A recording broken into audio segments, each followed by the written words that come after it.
We have a new development in Trump's $10 billion lawsuit against the American people through the IRS. According to the New York Times, the IRS is reportedly in settlement talks with Trump.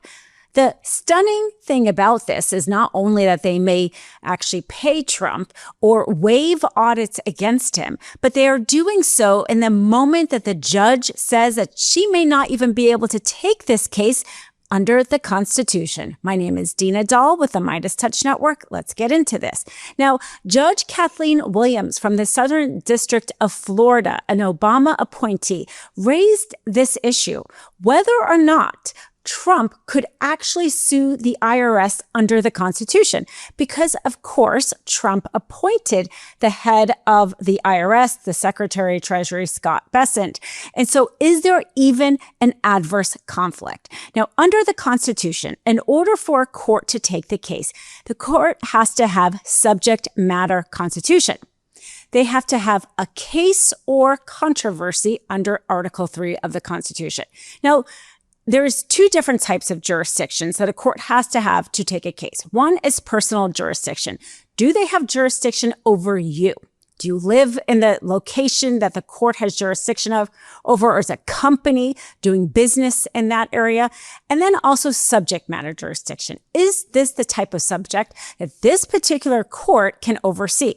For example, the Supreme Court is probably going to use subject matter jurisdiction to deny the Democrats' request to take the Virginia redistricting case. They're going to say that this is a state issue and they don't have subject matter jurisdiction over it. That's probably going to be their argument unless there's some sort of shocking great news that we don't expect. But here in this case, the judge is saying there is no actual adverse conflict. So I don't have subject matter jurisdiction over this. Basically, if you are trying to sue yourself, you shouldn't be in court. Go ahead and pay yourself some other way. So so the judge, so serious about this, this is how it came about, because Trump filed his complaint, which initiates the lawsuit, and typically the defendant then files their counter complaint, why they should not be sued. And even in this very initial situation, you can request that the lawsuit be dismissed. I remember talking about the earliest stages of a lawsuit. Well, Trump went ahead and filed a complaint, and then he filed a motion requesting a delay for the defendant, the IRS, to file their counter complaint because he said they were in settlement talks. Well, the judge said, before I issue this delay, before I allow for this delay to settlement talks, I need to decide whether or not I constitutionally can even review the case. She even appointed 6 lawyers to form an independent body in order to oversee this constitutional issue because, of course, this is a new, no president has basically sued the American people before, has sued their own department that they are in charge of. So she's being very careful about this. She asked both parties to submit a memorandum of law, basically have Trump say why there is actually a conflict. And yes, you should take this case. And what the IRS should be saying, if they were a typical defendant, is why there's not a conflict and why the court should not take the case. Of course, this is an untenable position. I mean, could you imagine Todd Blanche, the IRS, Scott Bessent, any of them going to court and trying to deny Trump his ability to sue the American people through the IRS? But that was what the judge was requiring of them. Otherwise, they would be going into court and filing this motion saying that, yes, there is actually a conflict. You wouldn't ever do that as a defendant. You would always try to get the case dismissed. So she said by May 20th, you needed to file these briefs. We're going to have a hearing out on May 27th, and then we can move forward to decide whether or not this case proceeds. So in the interim, you get the news from the New York Times that they are prepared to settle. The shocking part of this, I mean, I know we shouldn't be shocked anymore, but the shocking part of this is that the defendant is going to be willing to hand over money or perhaps the waiver of any audits. According to the New York Times, the waiver of audits to the president, his sons, their business organization. The shocking part of that, of course, is the IRS own policy audits presidents and vice presidents. He's asking for a complete waiver. He could change the rules of the IRS code if he doesn't like it. I mean, he's saying how all-powerful he is and he's the head of the Republican Party, controls Congress. No, he just wants different rules for him and his family and his business than the rest of us who have to follow the IRS code. But the fact that they're willing to give him anything on the eve of a judge possibly dismissing it outright, even though we shouldn't be shocked, it is shocking. Take a listen to Speaker Mike Johnson, who was just asked what he thought about this potential settlement. Take a listen. How it all works out. Yes, sir. Speaker Johnson, do you think that the Justice Department ought to settle the president's $10 billion lawsuit over the leak of his tax returns? Is that appropriate? Is there a conflict of interest there? One of the things that is not in my purview is the Department of Justice, okay, and how they evaluate cases and resolution of all that. So I don't know. I haven't thought about that or read into it. I got enough to say grace over every day, okay? So go ask the executive branch about it, all right? A dereliction of his duty has no limit, apparently. He's just fine with Trump suing the IRS and his own personal criminal attorney, Todd Blanche, being in charge of whether or not that's going to happen and whether or not this American taxpayer are going to be on the hook to pay Trump. He says, this isn't about me. Never mind, he is the leader of the people's house, lest he forget the House of Representatives, unlike any other body in our government, is meant to represent the people. This is why there are so many of them, because they are supposed to each have the voice of us. This is why they only get reelected every 2 years, because they are supposed to be responsive to us. The leader of it, the Congress failing to just have basic oversight of the executive branch. It is not just Trump that is corrupt. It is the Republican Party. And Speaker Mike Johnson, it is your job to make sure that American people don't pay a cent to Trump or don't allow him to get away with not following the IRS code, although the rest of us have to. Now, the judge in her order cites Trump because Trump is his own best evidence in these lawsuits. He cannot help himself, and everything he says is so bad. And this is why he often loses when it actually comes down to it in court.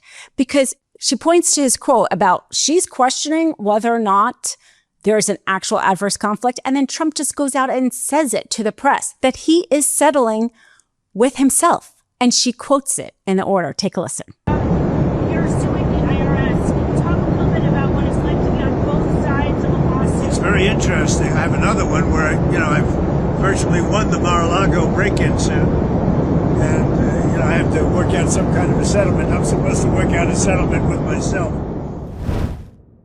My favorite thing to do after long days is sit on a couch and pull out a blanket. I am a blanket person, and Lola blankets are by far my favorite blankets. In fact, they're the favorite of my entire family, so I've had to get more than one. And perhaps the best thing about it is that they still look and feel great despite the fact that I have to wash it many times with the pets and the kids. I used to go through blankets fairly quickly because they just never looked or felt very good after multiple washes.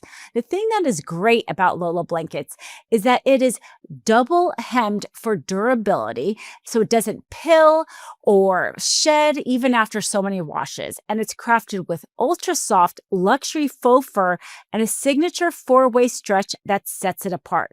It has 20,000 5-star reviews, and once you feel it, you'll know why. It is called the world's #1 blanket. This thing is next level. And perhaps another great thing that I love about it is the fact that they donate a portion of their proceeds to breast cancer research.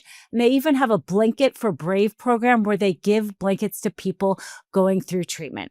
I have the large. It is perfect for cozying up solo or someone else, but they even have an extra large, which is massive.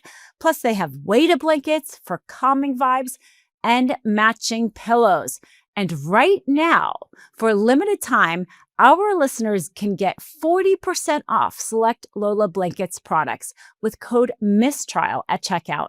Just head to lolablankets.com and use code MISTRIAL to get 40% off your order. After you purchase, they'll ask where you heard about them. Please support our show and let them know we sent you. Wrap yourself in luxury with Lola blankets. This is why Todd Blanche and Scott Besson are trying to hurry up and settle this case, because they would have to also quote that. If they had even a shred of ethics to represent their client, the United States of America, they would have to quote Trump in their own brief saying that there is not a conflict. And of course, they're not going to do that. But Todd Blanche is subject to the American Bar Association, and he, like others, can get his bar license revoked if he doesn't do the bare minimum, and that would be the bare minimum. Now, the judge also quotes Trump's own words in the form of an executive order. I mean, this was a dream to take a look at this order. This one had to do with what Trump issued back February 2025. It was his way of trying to get all of the executive branch departments under his control. He was saying there is no such thing as independent branches, and what I say goes.